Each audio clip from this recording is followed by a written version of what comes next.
It's time for DodgerHeads.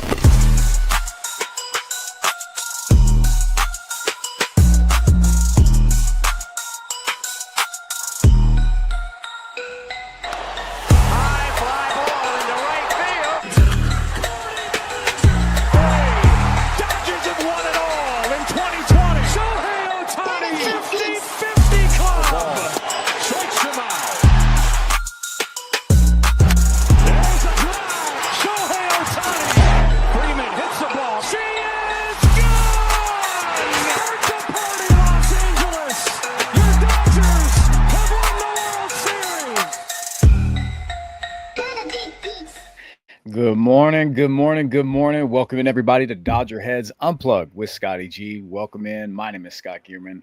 It's good to be here. My good buddy, managing editor, Blake Williams. We're back, baby. How we doing? Tired. I'm not a morning person. Scott made me be here. I'm being held hostage. So, yeah, here we are. That's why he's in the Patriot spirit, holding him there against his will. The Scott and Blake duo is back. Eden, thank you for joining us. Thank you. Blake, man, you got to be more hyped up than that. I know you're happy to be here. Look, I see him grinning. It's the first time he smiled in weeks, guys. Come on. I don't think that's true, but yeah, here we are. well, 3-game win streak, buddy. So I know that makes a lot of Dodger fans happy. It makes me happy. Time been at the stadium has been pretty good for you. Anything interesting going on besides the GOAT 50s Mookie Betts' World Series ring? Anything else besides that? No, it's been pretty normal for the Dodgers. Like, no matter if they're losing or winning, everything's always pretty even keel in the clubhouse. Things don't get too high or too low. I know some fans don't like that about them, but it is a benefit for them. It's something that they do well compared to other teams. So, yeah, pretty normal day-to-day activities at the stadium. Yeah, I mean, it's been definitely, I would say, on the outside looking in, definitely a roller coaster type feel for this team, probably the last month plus, definitely since July 4th time around there. It's been up and down for sure. Roller coaster of roster, injuries, play, performance, everything with fans. It's been unreal. But it's good to be back here with you, buddy. Everybody take a quick second, like, subscribe, hit that notification bell. I'm still going to keep yapping about it. We're at the chase here at DB for 100K subs on YouTube. So please, if you're not subscribed, do us a favor. Subscribe on your account. Go run and take your mom's phone. Subscribe on hers, your grandma's, your brothers, your sisters. I don't care. Make it happen. Let's get us to 100K. This channel deserves it. And I'm happy to be along for the ride on that climb to 100K. DB is we're the most honest credential reported thing that we've got here in the Dodger media sphere. So we appreciate you all joining. I see a lot of regulars in the chat here. Thanks for sticking around while I get the housekeeping out of the way. Blake, I really just want to get your unbiased thoughts on this past few game stretch here for the Dodgers while I do something to wrap up our stream here to get us set up for the next little bit. I mean, they've probably played their best 3 games stretch in as long as I can remember this year.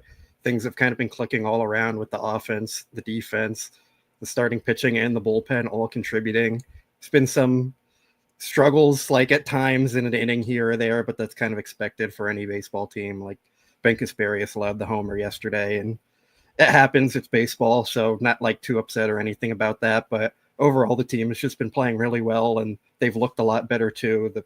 Dave Roberts always calls it like a more intense focus kind of thing, and playing to help the team instead of playing for stats. So I think you can kind of see that, and it's been good because they've needed to play better for real. Yeah, for sure. And I think that, as the growing pains go on with this team, and I'm glad to hear we're connected with you on this, because you and I were pretty vocal last year about, we understood that the team had all the makings to make a deep run. Like, we saw the vision for sure. And then that's something we were pretty, locked in about.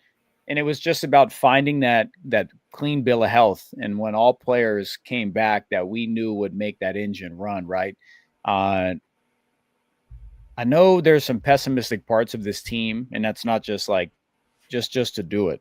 We've seen players have uncharacteristic down performances this year. I'm not going to ask a big question here, about like, people always want to say, oh, are they going to win the World Series? I'm not asking about that. I'm asking about, with the guys coming back from injury, do you draw a lot of parallels from the same stuff we had last year? Because again, buddy, it's Max Muncy, Tommy Edman. Those are two players that the Dodgers are expecting to come back and have, a pretty significant impact. Parallels, I guess you can kind of make that point, but the teams are just such in a different spot last year. Like last year, I think you could really put it all on the injuries and say like this team's going to be fine when they get healthy. This year, we've seen a lot more struggles out of the stars, which is concerning. Like we saw Mookie struggled for a lot of the year. We've seen Teoscar be kind of disappointing for a lot of the year. Conforto obviously hasn't worked out.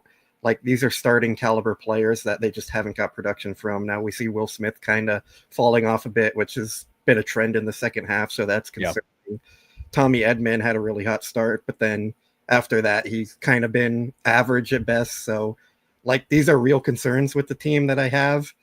And like last year, it was mainly the pitching that was a concern. And once guys got healthy, you were going to be okay there. But this year, there is more concern, even aside from the injury. So I don't want to completely compare it to last year, but at the end of the day, like if players start to click and things start trending up a little bit more, like, yeah, this team's definitely talented enough to win, even though they weren't good in July. So that's a very similar trend to last year. Yeah, that's a lot of how I saw it and how I see it continuing now. I agree with your points about the stars. It's definitely, as far as like it just those names coming back injured again, significant pieces, and you're having to plug those holes with players you probably wouldn't have get that significant run, and that's what's not concerning to me, but it's also makes me go, man. Again, a lot of things got to click right. The starting pitching right now is in a much better place. And we're going to roll into that right here. And I got to ask this. It's a definite question for sure now. Clayton Kershaw, playoff starter. What are your thoughts on this immediate?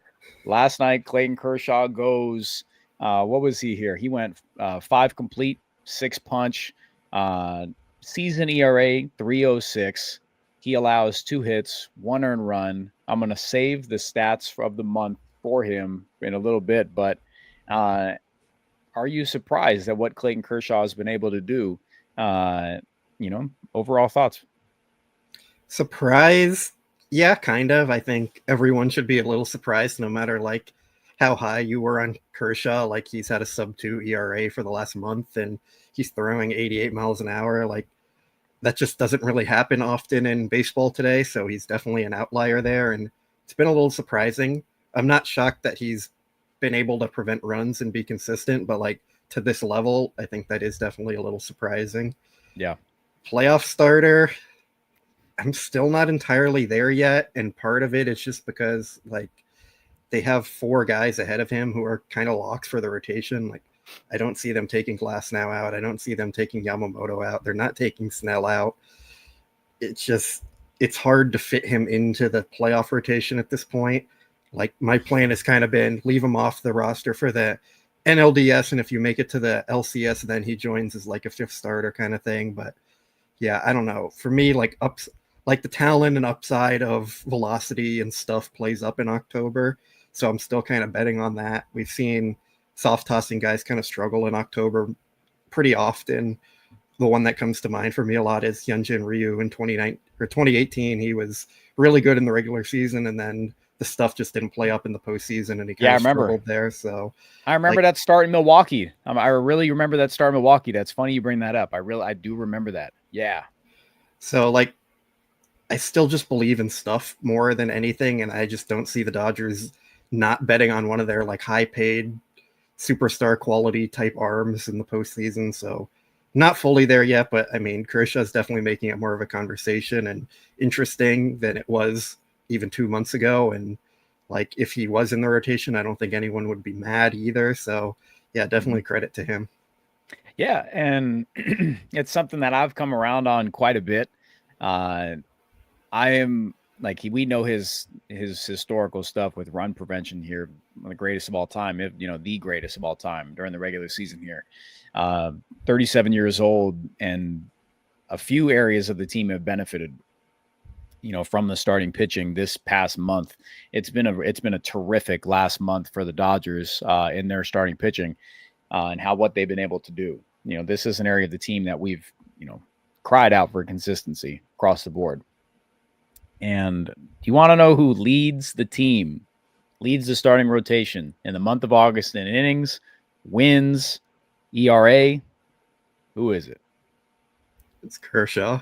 The big 22. The big 22. 5-0, 28 2/3, 1.88 ERA, 2.57 WHIP, and 3.44 expected FIP. So, expected number is a little bit higher than that, but he's just been able to eliminate runs against, having a K per 9 of 5.97. So he's just flashing the splitter a lot. From where it is now, I said that he's a playoff star. I was commenting, and Jeff and Anthony had a show the other day, and I was saying, after Kershaw's last start, not the one from yesterday, his last start, and I said Clayton Kershaw is in my playoff rotation. I don't know how they have to do it. I don't know what they have to do. He is pitching himself into a spot where it's going to be hard for me to say no, buddy. It really is. I don't know how they're going to do it, but I think, those multi-inning guys, whether it's starting, whether it's piggybacking in something or somebody comes in afterwards, I think they've got to figure out a way to do it. I think he's a piece. But I understand where your plan's coming from for sure. If he's going to be on the team, I don't think he comes out of the bullpen. I think that's something that's just not going to happen. He either starts a game or I don't think he's there. But with, I'm not going to, Shohei Ohtani's been electric. His expected numbers are off the charts. His stuff is looking insane. It's just a matter of pitching in Coors Field, place sucks, whatever. I need to know what he's got cooking, Clayton Kershaw's got cooking, and how he's been able to have so much success. Because now it's like his strikeout numbers aren't there, but he is just doing something, Blake, where he has a knack again, an age 37 season for run prevention. I don't know what he's doing, but it's something it's in bold now, buddy. We can't hide it anymore. Nobody can look past it anymore just because of his throwing low 90s. Yeah, for sure. I mean, the command is there for him. His stuff still has a lot of movement on it, and he's been able to utilize that well to help him prevent runs. The issue is his margin for error is smaller than other pitchers without the velocity. And if you're talking about October, like that margin of error can become so crucial, like one mistake here or there can cost you the game, or in the regular season, it's a little easier to kind of patch that up and sweep away from it because you're not facing top pitching every night and teams bringing their best every single night. So like that is still kind of my concern there, but it is hard to deny what he's been doing, and he's definitely making a real case to be in the postseason rotation. And like, if he is, I wouldn't be upset or mad. And realistically, like, we're talking about this as they have 6 potential starters right now. We know how these things go. They usually work themselves out, and whether it's an injury or someone's just struggling and completely falling off, like, they work themselves out more often than not. So we talk about it right now, and then things change in the next day or so or next week, and that's just kind of how it goes in baseball anyways. Yeah, absolutely. And TQT, I see you in chat, and if you're listening, he's bringing up the fact that, does Clayton Kershaw have better stuff than, guys like Tyler Glasnow, Yoshinobu Yamamoto, Blake Snell, Shohei Ohtani? I think that, no, he doesn't. He doesn't have better stuff than them. But in terms of his production right now and what he's been able to do, we're seeing a different thing right now. We're definitely seeing a different thing here from that. And it's about eliminating the moments where those blow-up innings happen. And it's something with Tyler Glasnow. You can see him kind of pigeonhole himself. In the walk per 9 for Tyler Glasnow is over 4.5. A tick over 4.5. And that's something I need to see brought down. You can't create your own traffic. And that's something that Clayton Kershaw has. He's not creating his own traffic. Other guys in the starting rotation are not doing, and they're able to pitch around it if they are. So that's something I'm keeping an eye on. We're going to see how it goes down the stretch here. But, Clayton Kershaw is on an absolute terrific run. So it's something that is going to be on the radar. It is a reality, but it's a good problem to have. This is not something where it's like somebody gets booted because of bad performance, because you have a lot of guys. And to Blake's point, this will work itself out one way or another to the benefit of the Dodgers. I hope it's not injury-wise, Definitely not injury wise. That's something that, but I'm talking about having an abundance of options, because just, in 2023, we were talking about having not enough pitching. Last year was talking about not enough pitching. And now we're into late August, Mr. Williams, my good buddy. Now we might have a point where it's like we might have just a little bit of room where an injury here, injury there, just one starting pitching injury, or somebody having a tough run isn't going to absolutely decimate their playoff hopes. Do you have that same type of feel? Yeah, for sure. Like, even if Emmett Sheehan was in the rotation, I'd still feel pretty confident with where they're at. Like, they could have 2 injuries and they'd still be better than they were last year. You could probably make a case they could have 3 injuries and still be better than last year, just given how bad it was. But like, yeah, this team is going to rely on their starting pitching to win this year, and whether that's a good thing or a bad thing, we'll see. I tend to trust offense more than starting pitching in the playoffs, but yeah, I mean, it's definitely a strong suit for the team. Yeah. I'm with you, man. It's, it's something that's a topic that fires up the chat. People, Jeff, big time on Clayton Kershaw stuff. But when it's time to get real and like the glasses come off, and you look at it and it's like he's performing to a level where, he's pitching himself into a highly regarded spot on the roster once again. Everybody take a second, if you haven't already, if you're tuning in late, like, subscribe, notification bell. We'll see you here every single day on DodgerHeads Unplugged with Scotty G. Here with Blake Williams. And we're going to talk someone who came back last night. He first start last night, Mr. Kiké Hernandez. And kind of his role with the team going forward. Goes out 2 for 3 last night. Had, go ahead sack fly there. He looked really comfortable at the plate. He worked really hard to make his way back to the team here, finding a way to be productive in his rehab starts, going up towards his second debut with the team here, in a late August. He's looked really good, man. He looks on time. His body looks on time. I know his elbow's been in a tough spot, but he looks healthy. Gets the start at third base last night. I know there was some talk of him starting in left field night prior, I believe. But his first start came last night. What did you feel about Kiké Hernandez out there? I mean, he looked good. It was good to see, because there was a point where the Dodgers weren't even sure if he was going to come back this year. He underwent 4 injections in his elbow to try and relieve some of that with cortisone and PRP, and I think even stem cells. Like, they were trying everything.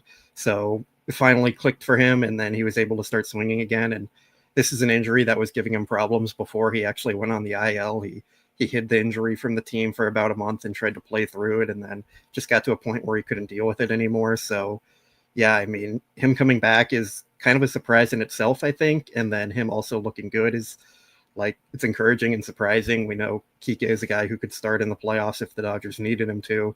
He can play any position they need him to. So just adding another quality bat where, like, no disrespect, but you don't have to see Buddy Kennedy out there on a nightly basis, or like Justin Dean playing often. Like, it's a good thing for the Dodgers to have. And he's definitely a guy who could end up starting for them, but I think they'll kind of leave him in that utility role and mix him around on a nightly basis, playing different positions every night.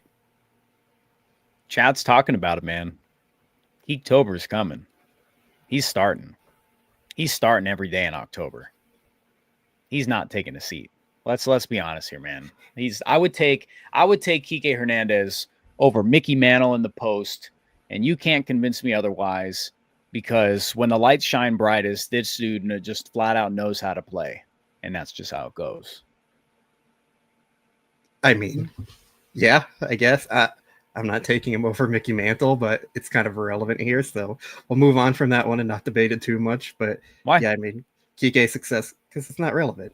Mickey Mantle's not on the team.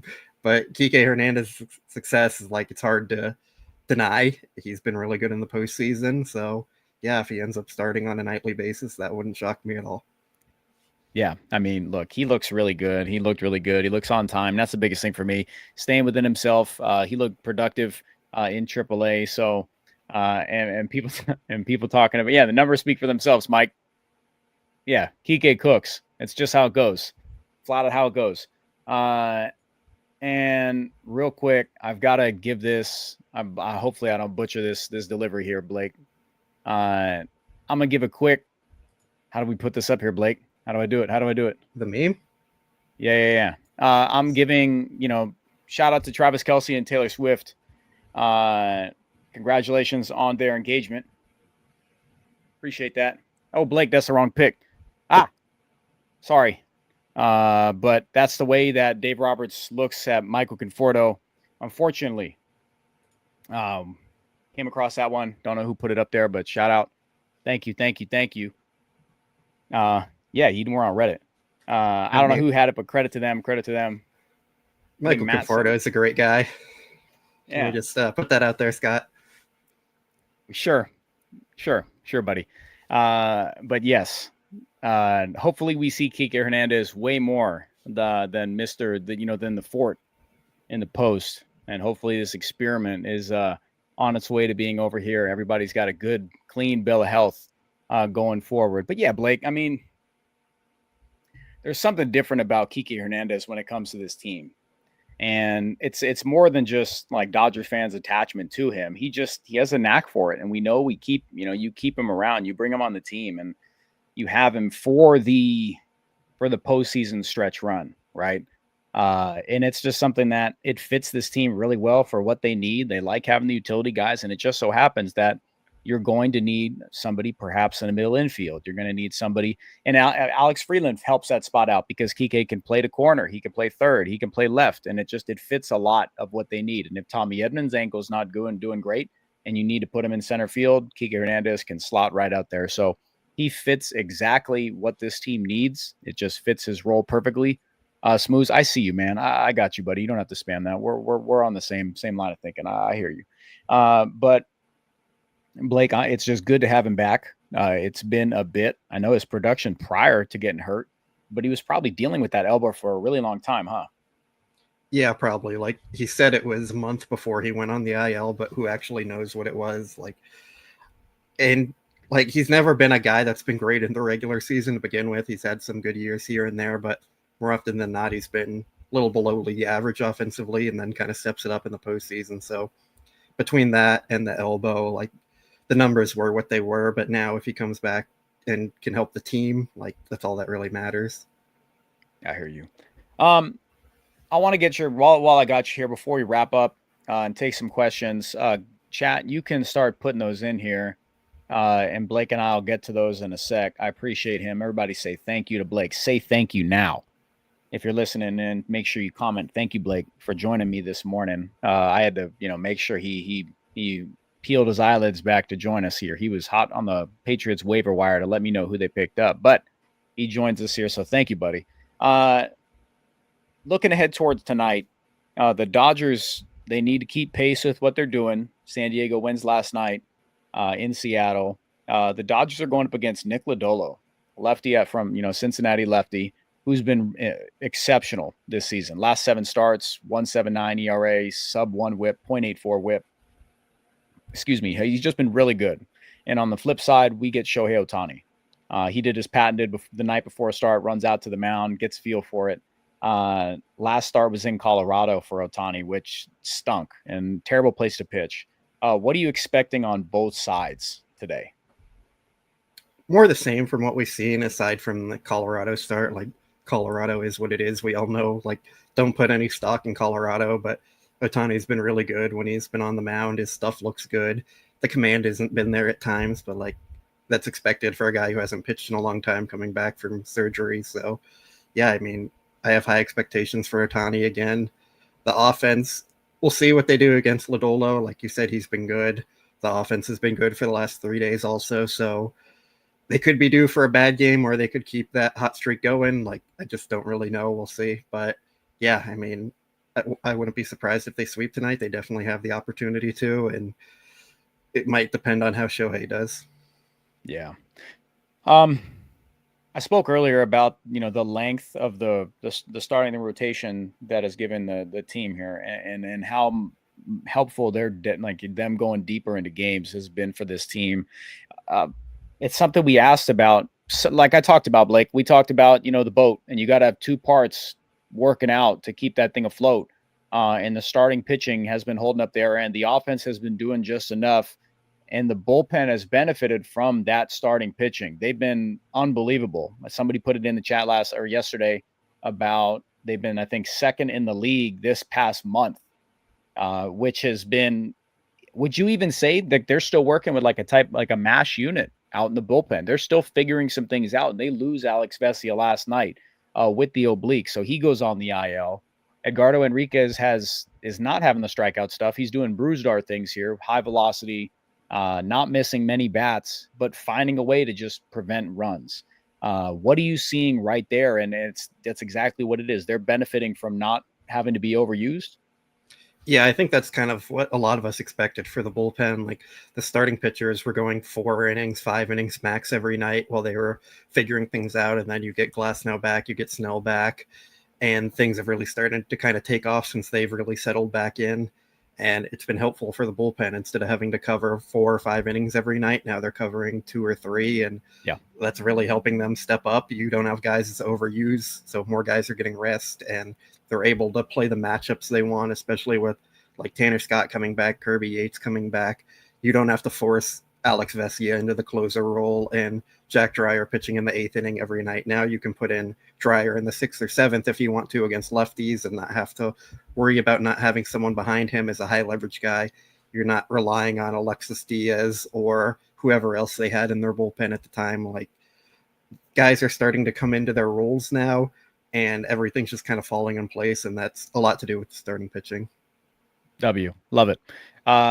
Chat, thank you for tossing all these questions in here. I appreciate all your thanks to Blake. It means a lot to him. But Morgan says, thanks, Blake, but the Jets are going 2-0 against your Pats this year.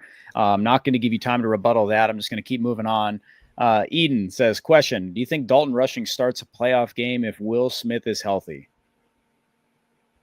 I'd say no. I say no. I just think that it's, unless Will Smith is just in a dark place at the plate and he is not there at all. I don't see that. I just have a hard time believing that. But Will Smith again gets a lot of credit. Like he was just credited again. Who was that? Was very outspoken about Will Smith's ability to guide him through a game. My gosh, who was this 2 days ago? I'm blanking. I can't believe I blanked. Was it Emmett? Yeah, Emmett. Yeah.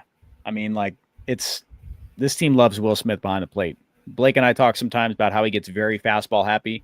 But I think that just comes along with whoever the starter, instances.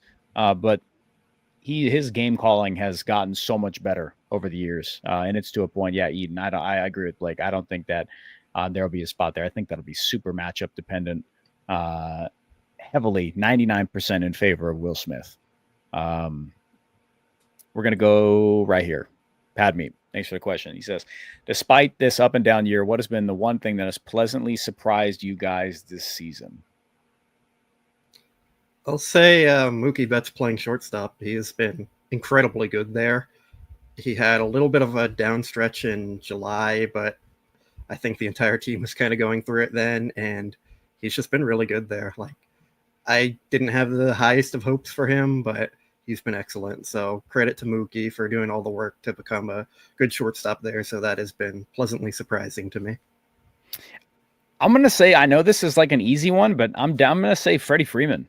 Like, coming off all the injuries last year, I know he's Mr. Consistent, but the dude is just continues to impress me. And even when it looks like we talk about, Freddie's in the worst slump he's been in quite some time, the dude's out here just with a 302 batting average, finding the slug, working through his injuries on the fly. Remarkable to me. I'm been pleasantly surprised with that. It's not that I expected a big down year from Freddie Freeman. It's just, I've been pleasantly surprised at his consistency through just these injuries he dealt with, the ribs, the foot, everything, man, everything. So for me, Freddie Freeman for sure. And I see, I know Blake's trying to bait me into the what? I was going to say one more shout out to Michael. No, I'm just for God. real. Andy Pajes out there, like in center field, he surprised me a ton, maybe even more than Mookie. Like, I had very, very low expectations for Pajes playing center field on a nightly basis, and he's been really good out there too. There's still some mental errors here and there in his game, but yeah, he's been impressive as well. So shout out to him. Yeah. Cooking with Calm, Buddy says, for me, it's Clayton Kershaw holding the starting staff together. Yeah, absolutely. And 22 has been all the way. Look at him. 22. Look at this, Blake. I got people calling him by the numbers now. 50, 22, 5. The real 5. Thoughts on that? 23. No. Next question. But DTLA Kai lets me know that it was Clayton Kershaw said that. Yes, I do remember seeing that quote. DB, yeah, we had that too. So I remember that. Yeah, thank you. Mixmaster says, what's the possibility of Mookie Betts winning the Gold Glove? Probably 0. Mason Wynn has that locked up. He's one of the best defenders in baseball up there with Pete Crow Armstrong. And yeah, I just think he's a lock for the award. Yeah. Let's see here. Real quick, because I wanted to ask you about this. I didn't see more than just Dave Roberts quotes, but did you see anything else about an update with Alex Call? No, just that it was a back issue and they expect him to be in there tonight. Okay, thank you. Just so everybody in the chat knows it for myself as well. And TQT, I think I saw you talking about this last night in Anthony and Jeff's chat. I'll bring this up here because I saw a little bit of stuff about with Teoscar Hernandez. TQT says expectations on Tanner Scott the rest of the year. Nice velo last night, but got 0 swings and misses. Your thoughts on this, Blake? Have you had a chance to look into his metrics at all? I haven't really, but I mean, I'm not too concerned about him. I know there's been ups and downs with him, but I think he's good enough to figure it out. And I know my old adage of never trust relievers, never trade for relievers, never pay relievers, like rings true here, but the stuff is still there. Like, I think it's more sequencing and some command issues that have been there for him. So I think he'll figure it out, but we'll see. Yeah, TQT, I saw they've been, if you look at his spray pattern there, his fastball was looking good there, but his slider was just, a lot in some uncompetitive spots, like balls out of the hand. Like that's what he needs to do is work on that some more. Like if you pull up his Savant stuff, like real fast, and you just look up at his spray pattern, his slider started out in an uncompetitive spot. I would really like for that to be, I expect that to be, better said, in a better position going forward as he gets his footing there. So I expect him to be better if they did tweak some stuff with his slider to be in a more competitive spot, get some more swing and miss, get some more uncomfortable swings. If he's not getting the swing and miss, then I would just hope that he's working with the timing and messing with the timing, because I can live with that for sure. If you've got timing off there, the fastball is going to be in a good spot. The slider is going to be in a good spot. And you're going to get those awkward swings, just like 22 is getting. I had to slide that one in there. But everybody, I appreciate you. Thank you for tuning in. Again, Blake, thank you. Mixmaster tosses in here. Thanks, guys. Thanks for the super chat. Mixmaster, thanks for tuning in on this Wednesday morning, episode 3 of Dodgerheads Unplugged with Scotty G. This is Blake Williams, my good buddy, managing editor, Dodger Blue. I appreciate you being on, man. We used to do this all the time, but one final thought, and I'll take us home here. One final thought from me. Yep. You hate this so much. Yeah, I totally forgot you do this to me. No thoughts, just vibes right now. There we go. So happy Ohtani Day. Yeah, we'll see. We'll hopefully he can have a better start, bounce back. He was a little worried after his last start about just his pitches not being there entirely. So yeah, I think he'll bounce back and be okay. Last thing, sorry. Chat, I whiffed on my home run prediction yesterday with Ohtani. He just missed one. Blake, do you have a surprise performer of the day for tonight? Surprise performer. So they're facing a lefty. Yep. I'll go with Kiké homers. Oh man. All right. I'm gonna say Teoscar, man. I'm gonna say Teoscar Hernandez. I noticed a little bit of different thing with his stance. I like the way he was on time. I like that. So I'm going to say Teoscar Hernandez today. Good call with the lefty there. I don't know if it's a homer, but I'm going to say he does something. Baez goes deep. We got one there. Cool. No thoughts, just vibes. Blake's on it. Again, my name is Scott Geirman. This is Blake Williams. Thanks for tuning in to DodgerHeads Unplugged. If you listen in post, make sure you go in there, like, subscribe, tune in every weekday, Monday through Friday. We'll be here at 10 a.m. And we'll see you next time, guys. Thank you again for tuning in. It's good to be back. I'll keep letting you know that, chat. Shout out to the 500 plus, continue to support the channel. Blake, it's the race to 100K. We'll get there, man. Everybody, we'll talk to you soon. All right. And as always, go Dodgers.